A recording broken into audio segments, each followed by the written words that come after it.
사사기 1장 1절에서 7절 말씀을 통해 희망의 씨앗이란 제목으로 말씀 전하겠습니다. 여러분들 사사기 하면 떠오르는 이야기들이 많이 있으시죠.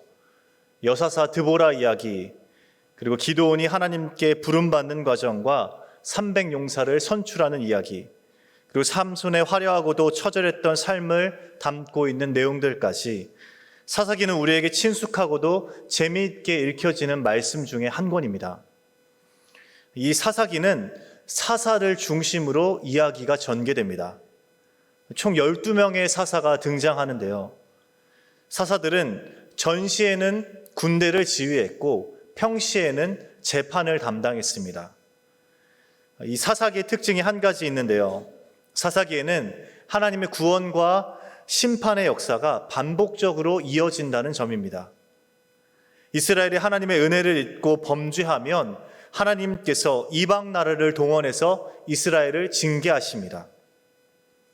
그러다가 이스라엘이 자신들의 죄악을 깨닫고 회개하면 사사를 보내셔서 이스라엘을 구원하십니다. 이스라엘의 범죄, 하나님의 심판, 이스라엘의 회개, 하나님의 구원, 이 구조로 사사기가 이어지고 있는 것이죠. 이렇게 사사기는 이스라엘이 가나안 땅으로 이주한 뒤에 그 가나안에서의 삶을 다채롭게 그려내고 있습니다. 사실 사사기의 내용은 앞선 말씀과 연결해서 이해하면 조금 의아한 점이 있습니다. 잘 아시다시피 순서상 사사기 앞에 나오는 성경은 여호수아서입니다. 그리고 여호수아서의 마지막 상황은 평화로운 분위기로 끝이 납니다. 이스라엘은 하나님이 약속하신 땅을 분배받았고 가나안 땅으로 들어가게 됩니다. 하나님과 아브라함의 언약이 성취되면서 여호수아서의 말씀이 끝나는 것이죠. 그래서 여호수아서 마지막 단락은 이렇게 기록되어 있습니다. 이는 여호와께서 그들의 모든 원수들을 그들의 손에 넘겨주셨음이니라. 여호와께서 이스라엘 족속에게 말씀하신 선한 말씀이 하나도 남음이 없이 다 응하였더라. 여호수아서의 마지막은 해피엔딩입니다. 선한 말씀이 하나도 남음 없이 다 응하고 안식함으로 끝이 납니다. 아브라함과 하신 약속도 다 이루어졌고 땅 분배도 끝났으니 더할 나위 없는 상태처럼 보입니다. 그래서 구약을 연구하는 신학자들은 여호수아를 모세오경의 결말로 이해하기도 합니다. 그런데 사사기로 넘어오면서 하나님의 마음과 이스라엘의 상황이 전혀 다른 모습으로 전개됩니다. 평화로운 분위기가 지속되지 못하고 급변하는 것이죠. 하나님의 선한 말씀이 다 성취됐습니다. 광야 생활을 끝내고 가나안 땅에서 새로운 삶이 시작됩니다. 이제 더 이상 떠돌이 생활을 하지 않아도 되는 것이죠. 각 지파가 분배받은 땅에서 평안히 살아가면 됩니다. 그런데 우리의 예상과는 다르게 사사기의 분위기가 심상치 않습니다. 어두움의 그늘이 이 사사기에 짙게 드리워집니다. 과연 여호수아의 마지막 상황이 이 사사기에서 이어지지 못한 이유가 무엇일까요? 사사기에서는 무슨 이유 때문에 그 평화가 지속되지 못한 것일까요? 사사기는 여호수아의 죽음을 다시 한번 알리며 이야기를 시작하는데요. 주목할 점은 이스라엘이 여전히 가나안과 전쟁을 하고 있는 것처럼 보인다는 점입니다. 여호수아의 마지막은 분명 땅 분배가 끝났고 평화로운 분위기였죠. 그런데 사사기 1장 1절을 보면 아직 전쟁이 끝나지 않았습니다. 이스라엘은 하나님께 묻습니다. 누가 먼저 올라가서 가나안 족속과 싸우리이까?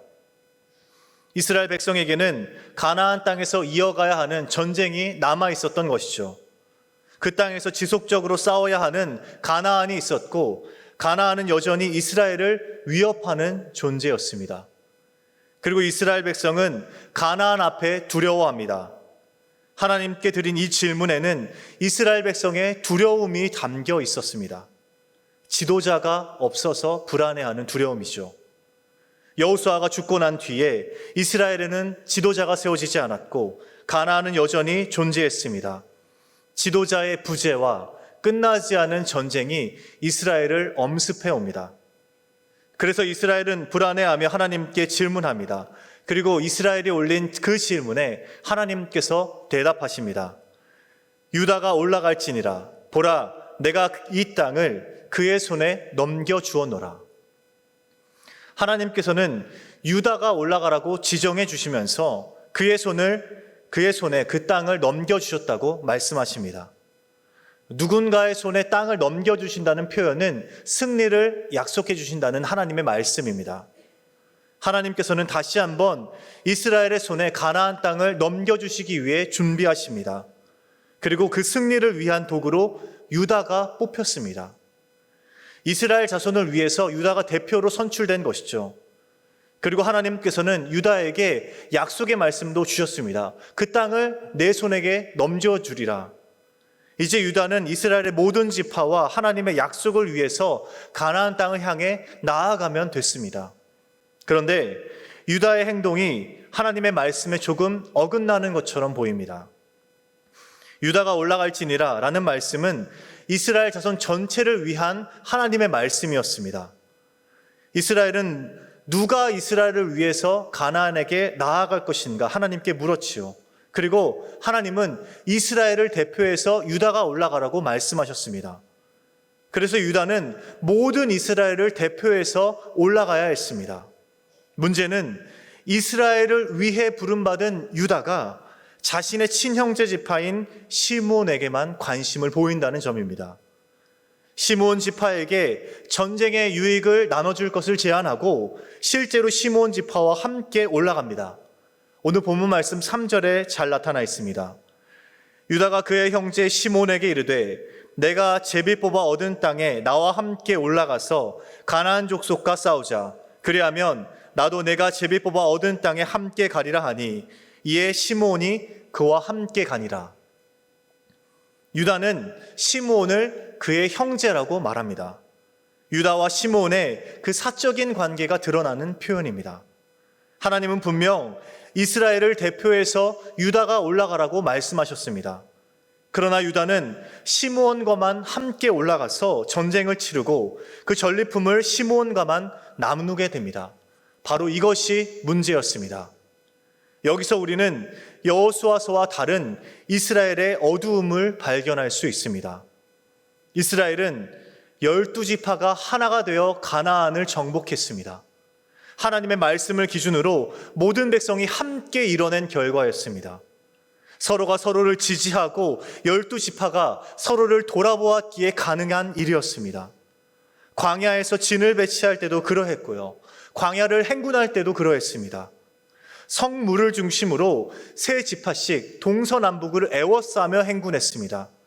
어디 하나 빠지지 않고 각자의 역할을 온전히 수행해서 그 모든 일들을 함께 이뤄냈습니다. 12이란 숫자 자체가 하나님의 완전한 숫자이고 12이 함께 할 때 온전할 수 있습니다. 그렇게 그들이 함께 했기 때문에 그 광야의 시절을 통과할 수 있었던 겁니다. 하나님의 백성들은 응당 그래야 합니다.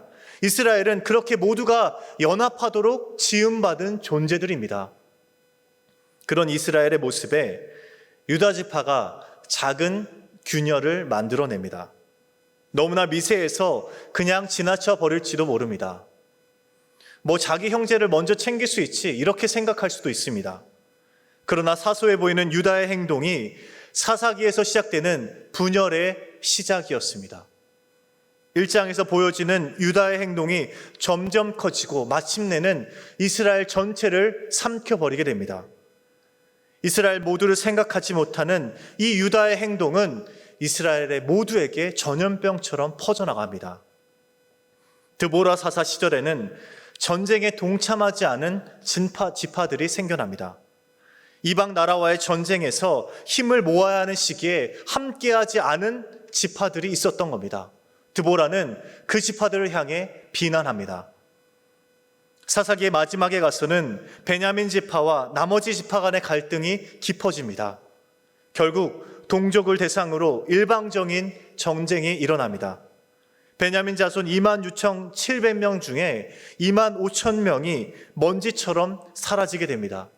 베냐민 지파가 동족에 의해서 거의 말살되어 버린 것이죠. 뿐만 아니라 사사기 17장부터 마지막 21장까지 그려지는 사사기의 상황은 입에 담을 수 없을 만큼 참혹하고 잔인합니다. 유다의 작은 균열이 이스라엘 전체를 삼켰습니다. 이제 이스라엘에는 하나님의 말씀이 남아있지 않고 자기 소견에 옳은 대로 살아가는 사람들만 존재하게 됩니다. 사사기에 드리워지는 어두움에 한 가지 원인이 더 있습니다. 오늘 본문 5절부터 7절에 나타나는 모습입니다. 유다는 어찌됐든 간에 하나님이 약속대로 전쟁에 나아가서 승리합니다. 그런데 하나님이 승리를 약속했고 유다가 승리한 것처럼 보이는 이 말씀에 이스라엘의 그 실패의 원인이 담겨 있습니다. 유다 사람들은 전쟁에서 승리한 뒤에 도망치는 그들을 붙잡아서 엄지발가락과 엄지손가락을 자릅니다. 당시 고대 근동에서 전쟁 중에 적의 신체를 절단하는 일은 흔한 행위였습니다. 그러나 이스라엘에게는 이것이 문제였습니다. 이스라엘에는 적의 신체를 절단하라는 말씀이 없었습니다. 이는 가나안의 풍습이었던 것이죠. 물론 죽은 시체의 일부를 가져간 기록은 있습니다. 그러나 살아있는 적의 신체를 절단한 기록은 사사기 1장 외에 다른 성경에는 기록되어 있지 않습니다. 여기에서 우리는 유다가 가나안의 풍습에 물들고 있음을 볼 수 있습니다. 유다는 하나님이 허락하신 승리를 가나안의 잔인한 풍습대로 누리고 있습니다. 가나안을 하나님의 거룩함으로 채워야 하는 이스라엘이 그들의 잔인함으로 물들어 버렸습니다. 사사기는 1장에서부터 이미 가나안 문화에 동화된 유다의 모습을 보여줍니다. 여전히 가나안과 싸움이 끝나지 않았고 가나안 땅에서 싸워내야 할 일들이 남아 있었지만 이미 그들처럼 되어버렸습니다. 이후에 예상되는 이스라엘의 모습은 불보듯 뻔합니다. 이제 이스라엘의 각 지파와 가나안 족속이 뒤섞여 살게 됩니다. 가나안 족속이 이스라엘 땅에 거주하기도 하고 그들에게 이스라엘이 노역을 시키기도 합니다. 또 가나안 족속 가운데 거주한 이스라엘 지파도 있었습니다. 이제 누가 이스라엘인지 누가 가나안인지 구분하기 어려운 지경에까지 이르게 됩니다. 이스라엘은 이후로 가나안과 혼인을 맺기도 하고 자연스럽게 그들의 종교를 받아들이면서 여호와의 이름은 그들의 삶에서 점차 잊혀져 갑니다. 이에 하나님께서 진노하십니다. 이스라엘이 가나안과 언약을 맺고 그들의 제단을 헐지 못한 것에 대해서 분노하시면서 심판을 내리십니다. 가나안 족속을 쫓아내지 않을 것이며 가나안 족속은 이스라엘에게 옆구리의 가시가 될 것이고 가나안 사람들의 신이 이스라엘에게 올무가 될 것이라 하나님께서 세 가지 심판을 내리십니다. 이렇듯 사사기의 분위기는 여호수아와는 사뭇 다른 양상을 보입니다. 1장에서 시작된 유다의 균열이 사사기의 역사를 어둠의 역사로 만들었습니다. 자신의 형제를 우선시하고 가나안과 동화되어 가는 모습이 사사기를 어둠으로 물들였습니다. 서로를 돌보고 연합할 때 하나님의 승리를 얻을 수 있었지만 이스라엘이 자신의 유익을 구하게 되면서 어느새 이스라엘은 내리막길에 들어서게 됩니다. 그리고 사사기의 마지막은 자신의 욕망을 채우기 위해서 서로를 죽이게 되는 참극으로 끝이 납니다. 이를 잘 보여주는 말씀이 사사기의 마지막 절입니다.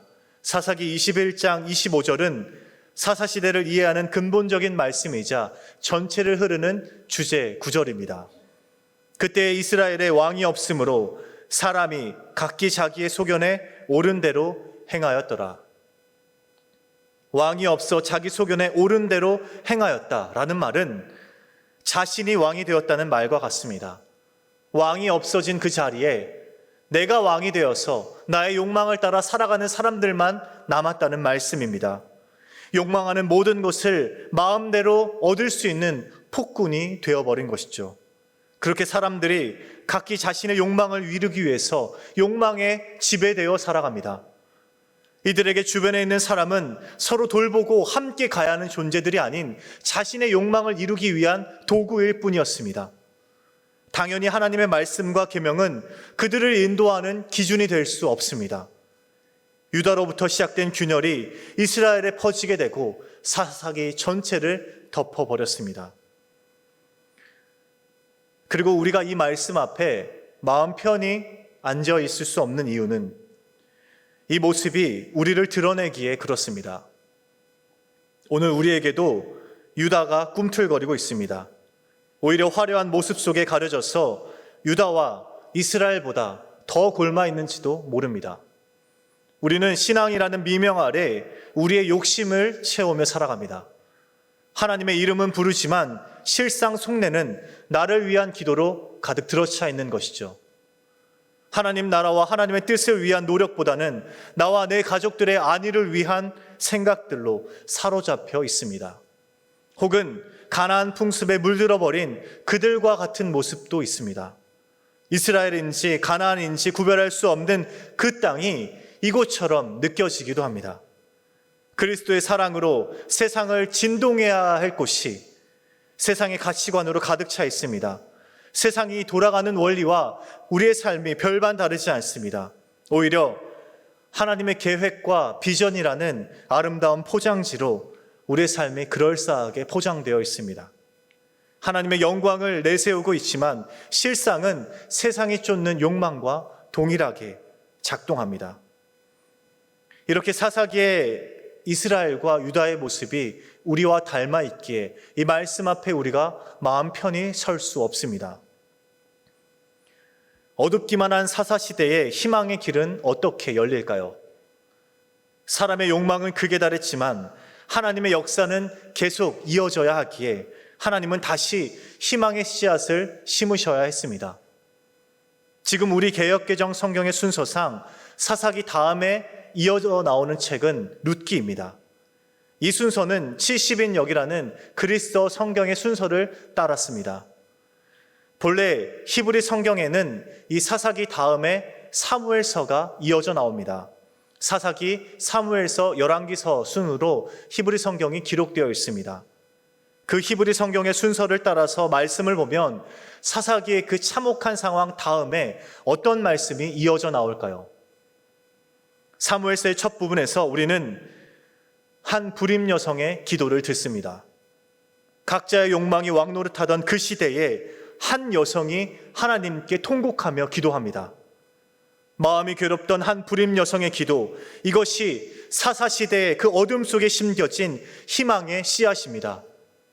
그 기도의 내용 일부를 제가 읽어드리겠습니다. 사무엘상 2장 1절과 6절에서 7절 말씀입니다. 한나가 기도하여 이르되 내 마음이 여호와로 말미암아 즐거워하며 내 뿔이 여호와로 말미암아 높아졌으며 내 입이 내 원수들을 향하여 크게 열렸으니 이는 내가 주의 구원으로 말미암아 기뻐함이니이다. 여호와와 같이 거룩하신 이가 없으시니 이는 주밖에 다른 이가 없고 우리 하나님 같은 반석도 없으심이니이다. 여호와는 죽이기도 하시고 살리기도 하시며 스올에 내리게도 하시고 거기에서 올리기도 하시는도다. 여호와는 가난하게도 하시고 부하게도 하시며 낮추시기도 하시고 높이기도 하시는도다. 자기 소견에 옳은 대로 행하던 그 시대에도, 하나님의 이름이 사라진 시대에도 한나는 왕이신 하나님의 통치를 바라보았습니다. 제사장들까지도 타락한 시대였습니다. 하나님께 돌릴 제물을 아무 고기나 다 가져오게 했습니다. 하나님께 남겨두어야 할 기름도 자신들의 마음대로 사용했습니다. 이스라엘 백성들은 왕이신 하나님을 깨닫지 못하고 자신들에게 왕을 세워달라고 아우성치던 그런 시대였습니다. 그런데 한 불임 여성은 왕이신 하나님을 바라보고 하나님의 통치를 구원하고 하나님의 구원을 찬양합니다. 그저 잉태하지 못해서 아이를 갖게 해달라는 기도가 아니었습니다. 왕이신 하나님의 다스리심을 구하고 하나님의 구원을 고대하는 기도였습니다. 한나의 기도는 개인의 기도가 아닙니다. 이스라엘 땅과 온 이스라엘을 위한 기도였습니다. 불임의 고통보다 하나님의 이름이 사라지고 하나님의 말씀이 온전히 서 있지 못한 그 아픔이 더욱더 컸던 한나였습니다. 그래서 한나는 하나님께 부르짖습니다. 이 땅을 구원하여 주시옵소서. 하나님께서 이 땅을 통치하여 주시옵소서. 한나는 그렇게 하나님께 부르짖습니다. 그리고 하나님께서는 한나의 기도에 응답하시고 그 태에서 새로운 희망이 피어나게 하십니다. 우리 개역개정의 순서는 더욱더 극적입니다. 우리 성경의 순서는 사사기 다음에 룻기가 이어집니다. 칠흑 같은 사사기 이야기가 끝나고 이어지는 내용은 한 이방 여인의 말씀입니다.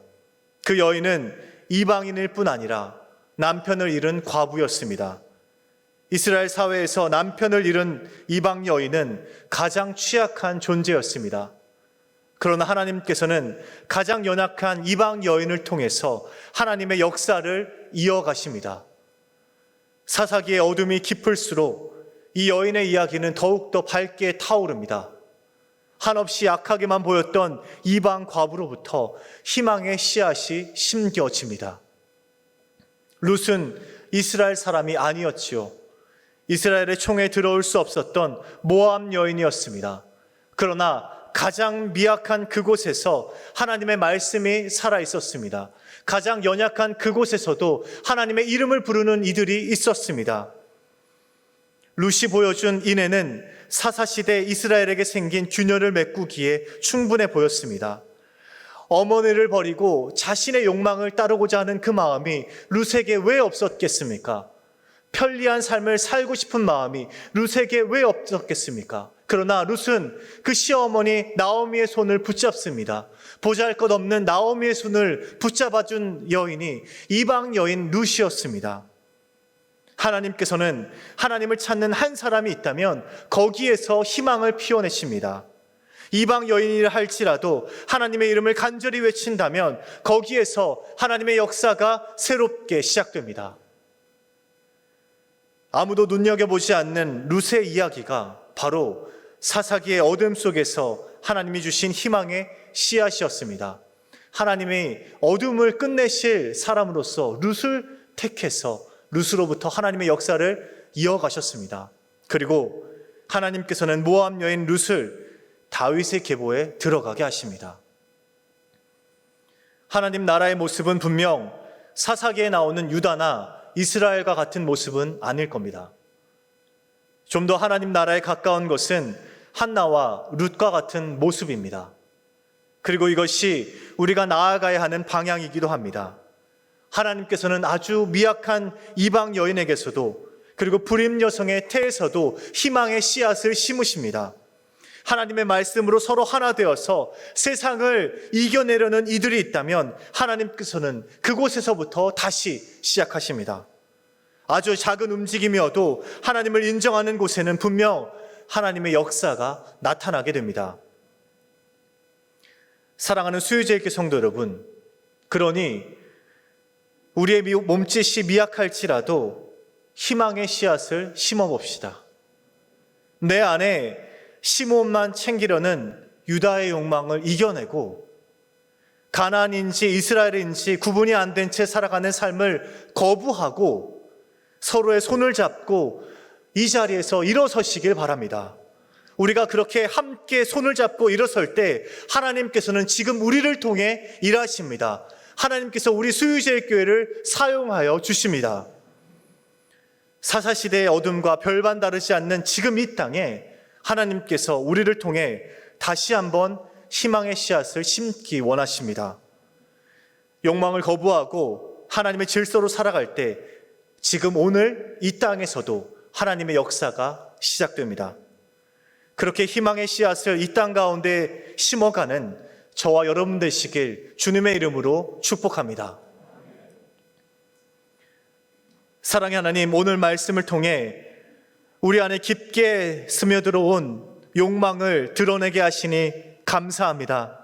주님, 이제 이 말씀 앞에 우리의 욕망을 드러내놓고 그 욕망을 하나님을 의지해서 거부하며 세상의 질서를 따르는 것이 아니라 하나님 나라의 질서를 따를 수 있도록 인도하여 주시옵소서. 하나님 나라의 백성답게, 하나님 나라의 자녀답게 하나님의 질서를 따르는 모든 이들이 우리 수유제일교회가 될 수 있도록 인도하여 주시옵소서. 우리가 넘어질 수 있습니다. 낭망할 수 있습니다. 쓰러질 수 있습니다. 그러나 그때마다 성령께서 찾아와 주셔서 우리를 일으켜 주시고 하나님의 말씀으로 살아갈 수 있도록 주님 붙잡아 주시옵소서. 감사드리며 우리 구주 예수 그리스도의 이름으로 기도드립니다. 아멘. 이제는 우리 구주 예수 그리스도의 은혜와 하나님의 극진하신 사랑하심과 성령님의 감화 감동 역사하심이 내 안에 피어오르는 욕망을 거부하고 세상의 질서를 대면하며 하나님 나라의 백성으로서 희망의 씨앗을 심기로 작정하는 이 자리에 모인 모든 수유제일교회 성도들의 머리 위에 이제로부터 영원까지 함께 하시기를 간절히 축원하옵나이다. 아멘.